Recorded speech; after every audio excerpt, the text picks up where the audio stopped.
Volvemos a la mesa de este jueves 9 de agosto del año 2018. Esteban Valenti, Carlos Ramela, Hernán Bonilla, Edgardo Rubianes nos acompañan. La compañía minera Aratirí del grupo Samen Ferrous concretó el mes pasado la presentación de su demanda por daños y perjuicios contra el Estado uruguayo. Ahora sabemos, además, el monto del reclamo, 3.536 millones de dólares. El pleito se basa en el Tratado de Protección de Inversiones vigente entre Uruguay y el Reino Unido. Uno de los argumentos centrales de la demanda es que la ley de minería a cielo abierto, votada luego de la llegada de la empresa a Uruguay, cambió las reglas del juego. También había alegado en su momento Samen Ferrous la conducta arbitraria y no transparente del gobierno uruguayo, contraria a las legítimas expectativas de los inversores, sobre todo por los cambios en la ubicación de un puerto en el departamento de Rocha. Los escucho, señores. ¿Cómo vieron esta noticia? Va Esteban primero. Telegráfico. Levanta la mano. Primero, la cifra, dejémosla por cuenta de lo que hace cualquier reclamante que te pide 20 veces lo que corresponde y es lógico. Segundo... pero es una cifra bueno, impresionante, sí, ¿no? pero claro, pero cuando vos hablas de que invertir... La inversión de UPM2, ¿no? Cuando invertiste 3.500, cuando invertiste 300 millones, que es lo que declararon, te podés permitir todas las licencias poéticas en materia de mata. En segundo lugar, que Aratirí haga eso, como dijo Mujica, ya que lo citamos, que dijo que no había que preocuparse porque lo hacía en otros países, hubiera sido bueno saberlo antes, ¿no? Cuando le dejamos hacer todo lo que hizo. Tercer cosa. En definitiva, lo que está diciendo es que no es una empresa seria. Sí, dijo eso. Bueno, tendríamos que haberlo sabido. Tercero, va más allá de Aratirí, es todo un mecanismo de improvisación que todos conocemos, hemos discutido, incluyendo el tema del puerto de Aguas Profundas, que debe haber sido el monumento a la mayor improvisación, como lo fue la regasificadora, y como no lo fue Aratirí, porque Aratirí se gastó sus 300 millones de dólares en perforar, en encontrar, y hay un dato de fondo, sabemos que hay hierro que a niveles de que suba el precio se transforma en un elemento importante. Última cosa, la ley de... ¿Cómo no va a cambiar la regla de juego la ley? La ley estaba hecha para cambiar la regla del juego y la cambió. Y voy a decir una cosa, es una ley ridícula por donde se la mira, creo que la votaron todos. Con esa ley, si hubieran puesto que cada una empresa que tiene que venir acá tiene que construir la pirámide de Keops, era mejor. ¿Tá? Porque no va a haber nunca más, ya se bajó la actividad minera en el Uruguay de manera así, en picada. Y me da risa, porque en este momento el gobierno está buscando soluciones para la minería de oro, que es la más contaminante del planeta, que es una empresa puntual, etcétera. Para eso sí, nos vamos a buscar porque está Mina de Corrales. Pero yo me pregunto, ¿qué el hierro que extraerlo, elevarle el tenor, exportarlo, no contamina absolutamente nada, es mentira, porque todo un proceso físico que cualquiera conoce, ese lo vamos a dejar ahí de por vida con esa ley, de por vida, no va a existir nunca hasta que se cambie la ley. Ahora el oro no. ¿Por qué? Porque viene del 1800. Esa es una clásica mentalidad, de esas mentalidades que hunden al país. ¿Fue telegráfico? Prometió que iba a ser telegráfico. Bastante corto. No, porque Carlos, cuando arrancó Esteban, lo miró con una sonrisa. Porque dijo eso telegráfico que ya. Seguimos, Hernán. Yo comparto buena parte del análisis que estaba haciendo Esteban. Creo que todo el proceso de Aratirí, como el de otros durante el gobierno anterior, fue extraordinariamente improvisado. Y se iba cambiando, y se conversaba, y se iba y se venía. En el puerto de Aguas Profundas, comparto lo que decía Esteban, las cosas que se llegaron a hacer o a decir son para escribir un libro que de repente Juan Grompone podría escribir algo sobre eso, ¿no? No, es un libro del disparate, Grompone es un matemático. Pero podría escribir algo muy gracioso sobre el tema. Una novela muy divertida. Y ¿se acuerdan que incluso Mujica llegó a ir con un mapa a Uruguay a hablar con Putin para mostrarle dónde le parecía que había que hacer el puerto? Sí. Era cosa increíble. Y terminó como tenía que terminar, como terminaron todos los proyectos importantes que se discutieron durante el gobierno de Mujica. Creo que hay que ver qué pasa con el juicio. Les recomiendo a los oyentes que lean una entrevista que salió este lunes en Economía y Mercado del País a Santiago Gatica sobre el tema de los tratados de protección de inversiones. Es un abogado uruguayo que trabaja en Nueva York y se dedica a estos temas. Los tratados de protección de inversiones son necesarios para que se radiquen inversiones, más en un momento que nuestro país viene con una caída de sus inversiones hace 4 años. Y es necesario recuperar las inversiones para recuperar el crecimiento. No cualquier inversión, pero recuperar las inversiones sí. Ahora, el problema de fondo es el proceso, como se llama adelante. Y como en otros temas de políticas públicas, como el que hablamos en el bloque anterior, lo que se necesita es actuar con seriedad. Y tener equipos profesionales en el gobierno que actúen seriamente, que traten a todas las empresas por igual, que existan reglas parejas, que se respete el Estado de Derecho y que se den las inversiones que se tengan que dar. No esto de voy, vengo, converso, me parece, para mí el puerto tiene que estar acá, para mí allá. Hay que terminar con eso. Un puerto que no tenía agua, es decir, no agua de mar, agua dulce, que es una de las exigencias principales para cualquier puerto. ¿Perdón?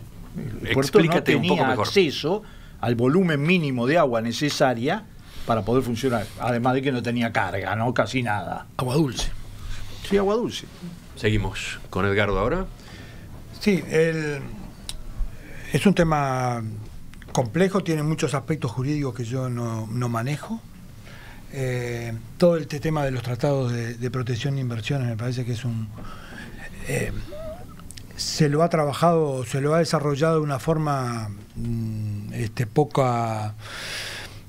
poco clara, por lo menos para un conjunto importante de gente que trata de estar informada. Entonces, hoy, por ejemplo, me recuerdo cuando en su momento se discutió el Tratado de Inversiones, de Protección de Inversiones con Finlandia, hubo una buena discusión a nivel parlamentario en torno a eso, porque iba a tener consecuencias posteriores sobre el manejo de lo que se dio en el caso de UPM. O sea, hay un cuerpo jurídico en el cual yo creo que había poca experiencia, pero digo, el Uruguay tenía poca experiencia. Porque si las inversiones que se han acercado al Uruguay y se han planteado al Uruguay, cualquier fuera sido el gobierno, cualquiera hubiera tratado de buscar su viabilidad y su inserción. Y en su momento, cuando se discutió, como hoy estaba leyendo en la diaria, tú lo mencionaste en información más temprano, cuando se discutió la ley de minería, había la oposición que no votó porque considerara que fuese más que era muy exigente. Muy exigente. Al revés, votó porque pensaba que era poco exigente. Era poco exigente, o sea que se supone que si esa propuesta hubiera sido en el marco para un país que no tenía marco legal para grandes inversiones en la minería, que yo creo que debería tener, se podrá discutir cuál es, pero que debería tener y no tenía. Si el gobierno hubiera sido otro, de otro signo, probablemente hubiera sido más exigente, si fueran coherentes con lo que se planteó. Yo creo que tampoco la minería era, en la perspectiva del año 2005, no era una de las áreas que apuntaba a pensarse en un desarrollo productivo particular en esa área. Por nadie lo planteaba como una alternativa productiva. Por lo tanto, yo creo que se cometieron bastantes errores. Grave error, porque tener hierro es una cosa fenomenal. Bueno, pero es como la discusión sobre si tenemos petróleo o no tenemos petróleo y si no tenemos reglamentaciones necesarias como para poder cubrir la carencia. Tienes razón, pero ¿sabes qué pasa con el petróleo? Lo exportás crudo, no hay otra manera. Pero no y el sé, hierro tenés millones de posibilidades. Lo que yo digo es que hay una debilidad histórica, institucional, de cómo encarar recursos no renovables, y por lo tanto la discusión que se dio en su momento, que yo la acompañé simplemente como un espectador, me pareció importante que se marcara una ley que controlara, que establecía unas pautas, tomando como referencia situaciones de otros países que se hacen con recursos no renovables en Chile o en Finlandia o en Noruega. Entonces me parece que es un tema complejo, que hoy es fácil pegarle a la situación que se planteó difícil, y yo creo que en definitiva esto está marcado en algo, en un concepto general de lo que ha venido ocurriendo en el mundo, que las grandes empresas multinacionales o las grandes empresas manejan frente a los países chicos su poder y meten dinero, meten pleitos, litigios, buscando, como pasó hoy hace un tiempo con Philip Morris, y ahora a esta nueva realidad. Carlos. Yo creo que sí, efectivamente estamos ante un tema que tiene muchos puntos de análisis y es complejo, ¿no? No cabe duda que es una muestra más de la desorganización, superficialidad y desprolijidad del gobierno de Mujica, ¿no? A veces presidentes como Mujica creen que a los inversores hay que ir a buscarlos con un lazo, traerlos, ofrecerles el oro y el moro, hablarle de puertos y esto y aquello con total liviandad, sabiendo que hay decisiones que dependen de muchas variables que no dominan en ese momento, pero prometen, dan. O sea, yo si fuera un inversor también me sentiría dañado por esa irresponsabilidad del gobierno de Mujica en el manejo de temas tan graves. Ahora, también es cierto que acá hay otro aspecto más en cuanto a la seriedad del inversor, que es algo que hay que chequear siempre y considerar, porque uno está hablando de una inversión muy grande y con una inversión con muchos posibles efectos a nivel del país. Siempre se le presentó a esta gente como excelente. En su momento, incluso Mujica, cuando salía del gobierno y ya el proyecto había naufragado, habló de algunas variantes posibles y hay declaraciones de él por ahí que dicen que si no nos van a hacer un juicio y nos van a ganar, porque evidentemente han hecho inversiones, nos han dejado una cantidad de cosas y bueno, y si no sale la inversión las pierden. Ahora dice que son un disparate, que piden de más, que son gente poco seria. Bueno, poco seria es haber ido a buscarlos, ponerles la alfombra roja y que ahora aparentemente son unos, por lo menos unos desprolijos y tipos poco serios. Son sociedades offshore que no tienen ningún patrimonio, nada por el estilo. Pero al margen de todo eso hay un aspecto que brevemente voy a considerar, que es donde se generan muchas dudas, que es en el tema legal. Porque más allá de todo eso, más allá de Mujica, su prolijidad, sus errores, lo que sea, también es cierto que un país, en el error o en el acierto, tiene el derecho soberano a darse su legislación. Y un inversor que yo no conozco los textos, por eso esto es hablar muy de afuera, capaz que hay un contrato que aseguraba ciertas estabilidades, pero un inversor que inicia un proceso, que después que le piden que continúe el proceso y se demora, que después le dicen que constituya garantías y no las constituye, no sé hasta dónde, depende de lo que le hayan firmado, puede decir, eso es así. Claro, puede decir, señores, me cambiaron las reglas de juego. Bueno, lo cierto es que las reglas de juego se cambiaron.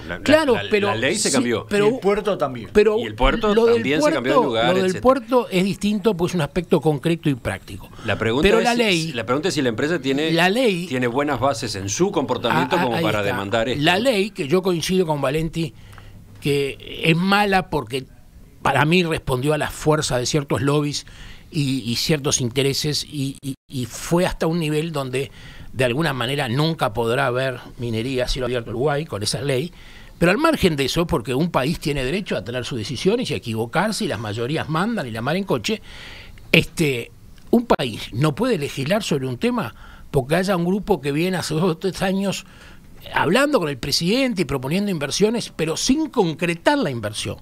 Porque lo cierto es que nunca tuvo la autorización ambiental porque no presentó los proyectos definitivos. Exacto. Que en determinado momento ellos se agravian porque la ley exige unos proyectos con más control de auditores. Bueno, el país tiene derecho a proponer. Habían realizado estudios, habían comprado tierras. Está bien. Bueno, pero ahí está un poco en saber, nosotros que asesoramos inversores le decimos, bueno, sepa que hay algunos pasos que usted da a su riesgo, en función de la bondad del negocio. Pero que si efectivamente quiere estar 100% seguro, bueno, ahora, capaz que acá hubo un contrato de esa manera que Uruguay se obligó a no innovar, como se dice. Lo dudo, no lo creo. Por lo que digo, además, por lo que pudo saber, que obviamente no tengo las fechas, a ellos en determinado momento se les intimó, bueno, pongan la garantía. Eso es lo que no hicieron. Y no la pusieron la garantía. Entonces, ¿hasta dónde el Uruguay tiene que esperar y esperar y esperar? O sea, una cosa es una cosa, pero que haya derecho a un juicio y por esos montos me parece muy raro.